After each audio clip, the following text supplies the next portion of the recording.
ikuti hadis Rasulullah Shallallahu Alaihi Wasallam bahwa termasuk nikmatnya Allah Ta'ala itu adalah tertutupi semua kesalahan-kesalahan kita, dan itu barokah bagi hadatin karena kesalahan tidak muncul. Oke, itu harus dikaji secara serius meskipun dengan pikiran yang ceria, yang riang. Saya itu di Jogja itu lama sekali dan tetap sebagai rujukan karena saya spesialis sering ngendikan fikih. Saya dulu musyawarah ya seperti urutan di pelosok, mulai takrib, mu'in, tapi di sana langsung mahalli karena Fathul Wahab gak diajarkan di sawir, di musyawarah.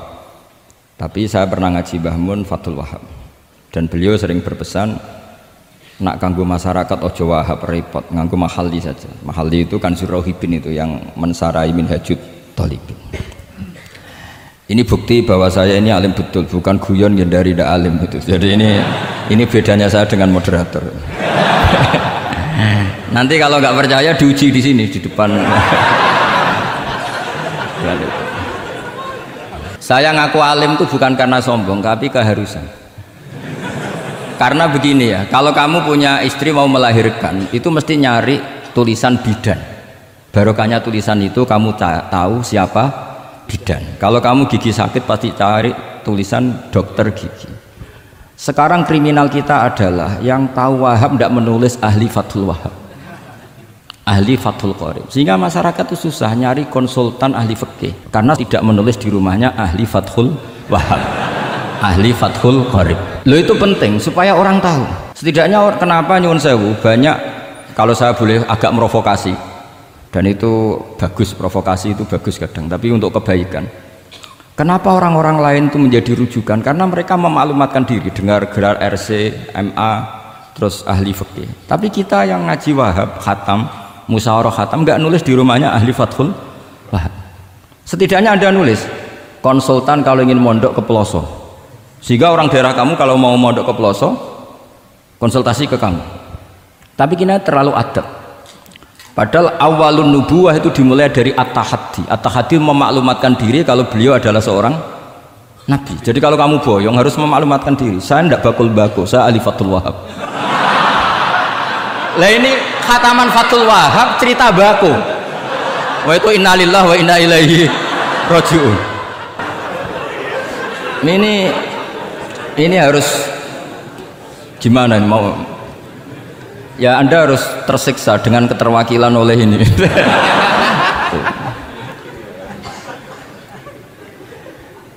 Saya ini baca kitab banyak sekali, termasuk kitab Ithaf. Ketika beliau mensarai Ihya, itu cerita kitab yang saya baca fil fikhi itu dihitung mulai mazhab Syafi'i sampai Hanafi semuanya. Saya baca kitab tasawuf ini, jadi memaklumatkan diri. Awal dari nubuwah itu memaklumatkan diri, sehingga orang gampang nyari. Kalau orang bisa nyari bidan, nyari dokter gigi karena tulisan, kenapa orang kesulitan nyari ahli Fathul Qorib? Kalau kamu ahli konflik tulis saja konsultan spesial cerai karena pengalaman pernah cerai, tulis saja. Kalau ahli jomblo tulis saja ahli perjodohan, supaya orang tahu keahlian kamu di mana. Saya di Jogja memaklumatkan diri, saya bisa baca Wahab, saya bisa baca Bukhari, bukan dalam konteks sombong, karena kebutuhan umat yang ingin tatap bu'u asari Rasulullah, mencari-cari asari Rasulullah itu terpenuhi, yaitu dengan ngaji orang yang ahli. Tunjukkan kalau baca kamu benar dan sebagai solusi umat. Umat ini punya problem banyak dan kamu mengajar dengan manhaj yang jadi solusi, yang jadi solutif, yang bisa jadi jalan keluar. Tapi kita ndak, santri itu banyak keluar dari pondok, tapi karena miskin, sudah dari mbahnya bapaknya memang sudah miskin ya. Terus atas nama humul, atas nama ikhlas, terus sering menyembunyikan diri.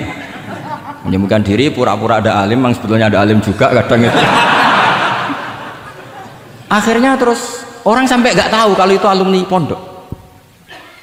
Tapi ketika ada orang konsultasi sama pihak lain, mereka tersinggung karena kok nggak ke dia, mau ke dia gimana, nggak ada tulisannya, nggak ada potongannya, malah tadi cerita mbako segala itu kan apa ya. Nah, saya ingin kembali lagi, saya punya teks hadis yang riwayatnya seperti ini. Meskipun hadis itu misalnya dhaif, banyak aditnya, banyak penguatnya. Idza zuharatil bid'ah wal fitan, sebagian ada tambahan wasubba ashabi fal yudhiril alim ilmahu, orang alim harus menampakkan kealimannya. Wa illa fa alaihi la'natullahi wal malaikati wan nasi ajmain. Justru kalau tidak memperlihatkan kealimannya dia kena laknat. Artinya yang sopan-sopan tidak memperlihatkan kefatul wahabannya, malah melihatkan kembakuannya.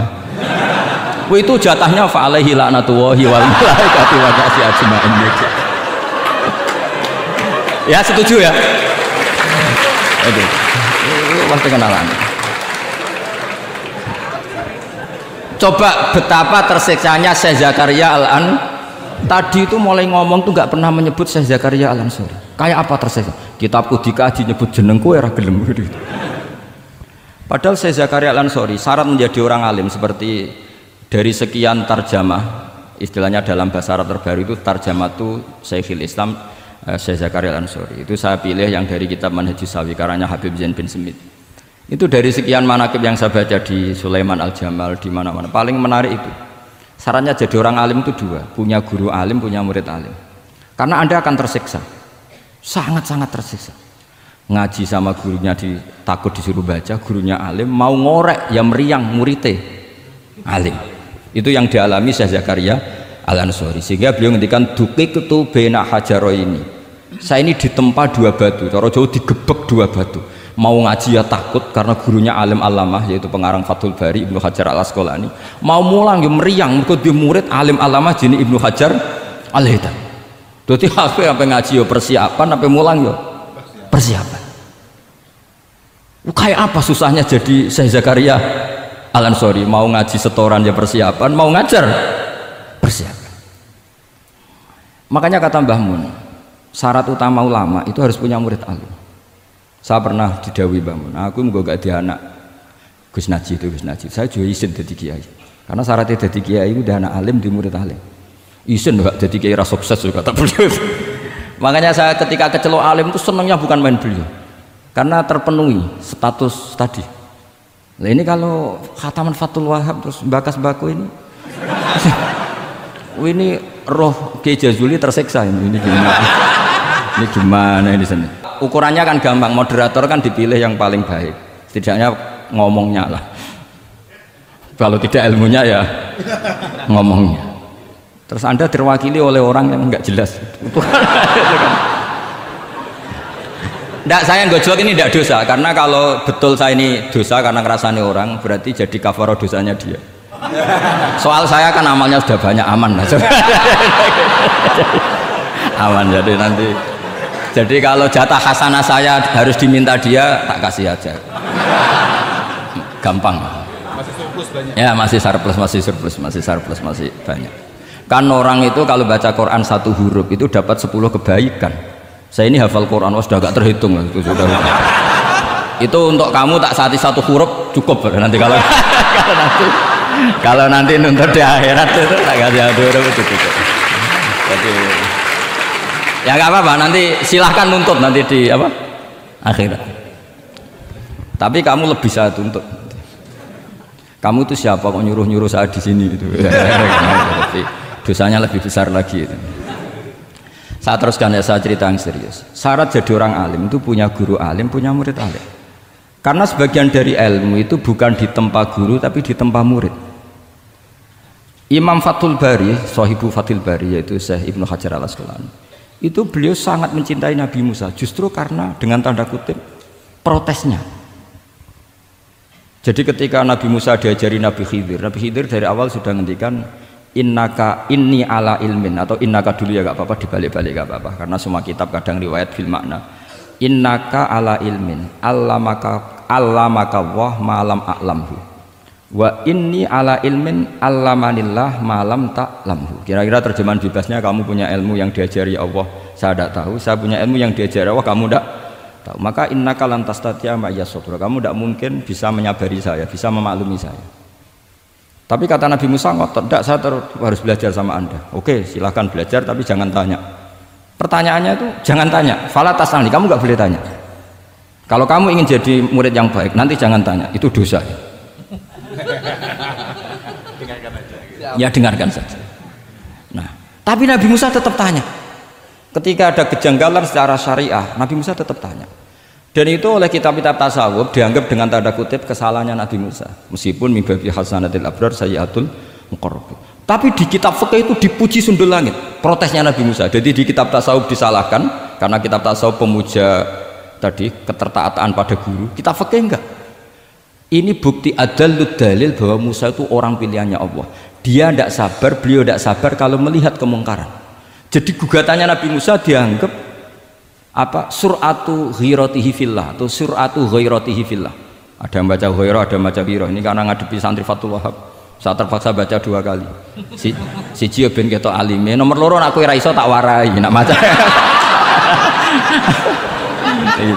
Karena dalam qiraah sab'ah ya mesti gitu, kalau enggak doikin ya dikin. Karena yang satu cara berpikir masdar itu aslul mustaqot, maka enggak perlu kena harokat munasabah. Jadi saro yasiru sairon, tidak perlu siron. Faza yafuzu fauzan, tidak perlu fuzan karena masdar aslul mustaqot. Jadi tidak perlu kompromi dengan harokatul munasabah. Tapi orang Arab tetap bilang dikul maisha.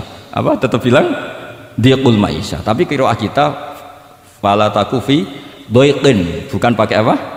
Dikin. Ya, makanya kemungkinannya 2. Saya baca 2 kali ben ketok alime. Karena saya ini menghormati sampean. Mosok ngundang wong ra alim kan sini-sini wong. Nomor 2 anak kowe ra iso tak warai kalau bacanya itu 2. Jadi andai kan saya ngajar di Pondok Pelosok saya baca mesti 2 kali.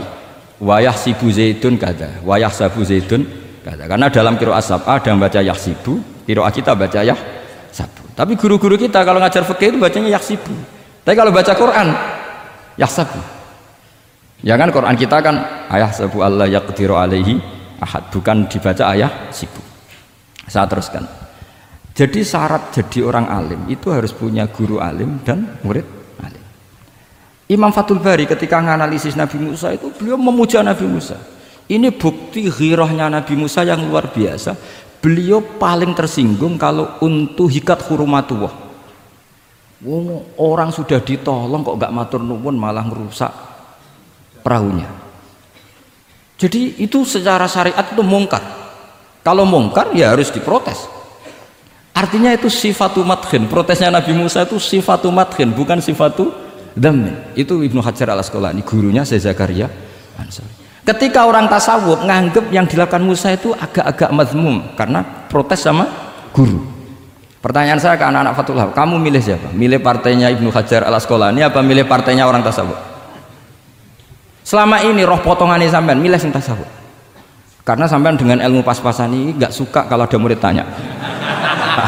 Mboten ngaku mawon. Tapi karena tadi logika syariatnya kata Ibnu Hajar al-Asqalani, Musa itu kalimullah termasuk ulul azmi, sementara Khidir hanya seorang nabi. Apa yang dilakukan Musa tentu lebih keren karena beliau seorang nabi dan rasul. Jadi jangan kira terus di situ merupakan mangkobah, satu derajat yang luar biasa bagi Nabi Khidir mengalahkan Musa, itu enggak. Tapi ini juga mangkobah bagi Musa, betapa tidak sabarnya beliau ketika untuhikat hurumatullah. Dan itu Ibnu Hajar al-Asqalani dalam bingkai itu. Jadi beliau itu sangat ringan sekali. Artinya gini, kita bahas Zakaria al-Ansori nggak bisa tambah bakas gurunya, yaitu Ibnu Hajar al-Asqalani. Nanti sama bakas muridnya. Lah yang mulai bakas muridnya itu kamu harus siap-siap. Karena kiai-kiai di pelosok itu alim alamah. Masalahnya nanti pasti di muridnya. Saya Zakaria al-Ansori aman karena punya murid Ibnu Hajar al-Haytami. Ibnu Hajar al-Haytami aman karena punya murid Zainuddin al-Mali Bari yang ngarang ya, mulai jenengan ini. Jadi masalah bukan pada gurunya tapi pada siapa? Muridnya. Terus Ibnu Hajar al-Asqalani itu orang yang luar biasa. Saya pengagum beliau karena saya kalau baca Bukhari pakai pertolongan sarah beliau yaitu Fathul Bari. Itu beliau kalau protes sukanya memang protes. Beliau itu nakot itu ahli kritik, ahli protes. Beliau termasuk sering ngeritik Imam Nawawi, ngeritik orang-orang sebelumnya, tapi ya dalam konteks kebaikan. Imam Nawawi itu punya sarah namanya Syarhu Muslim Lin Nawawi. Terus beliau punya kitab fikih Minhajut Thalibin yang disadur oleh Syekh Zakaria dari Manhajut Tulab. Yang satu pakai Minhajut Thalibin jamak mudzakkar salim, yang satu pakai Manhajut Tulab pakai jamak taksir. Kitab Minhajut Thalibin sendiri dari kitab Muharrar karangan Imam Rafi'i, terpaut sekitar 3 orang sampai ke Imam Rafi'i dari Imam Nawawi. Imam Rafi'i ngarang itu dari Al-Wasid, Al-Basid dan Al-Wajiz karangan Imam Ghazali. Dan itu saya punya. Kitab indukannya Imam Ghazali Nihayatul Matlab fi Dirayatil Mazhab saya juga punya, karangannya Imam siapa? Haromen. Saya kira demikian. Assalamualaikum warahmatullahi wabarakatuh.